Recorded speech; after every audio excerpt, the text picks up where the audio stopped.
Mana shu haqiqatan ham bor-ku. Men xolam o'g'illar bilan biznes qilgandim. Dar shuni ham Oybekga berdim-da. Shu darajada anaqa. Yaxshi yoqadi deb bular. Bunaqa bilan yaxshi ko'rsatmayman.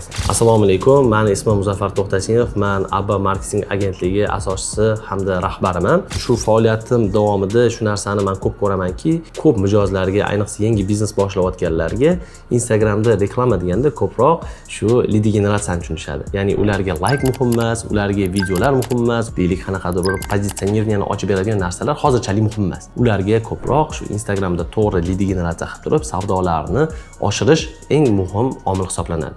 Bizning kompaniya odatda kattaroq kompaniyalarning imiji bilan shug'ullanadi, lekin bizga ham hanuz juda ko'p masalan mijozlar aynan mana shu lead generatsiya bo'yicha, ya'ni Instagramda qani target yoqib turib mijoz ola olmaymanmi, ola olmaymanmi deb juda ham ko'p zaproslar keladi. Biz shunaqa paytda o'zimiz uchun bitta yaxshi ukamizni kashf qilganmiz. Uning ismlari Oybek. Biz odatda shu mijozlarni ularga beramiz va ishonasizlarmi? Men deyarli yomon, negativni holat ko'rmayman bu bola orqasidan. Chunki bu bolalar haqiqatan ham komandasi u darajada keng emas, ko'proq o'zligi yondashishadi, ko'proq har bitta detallarga o'zligi tushishadi.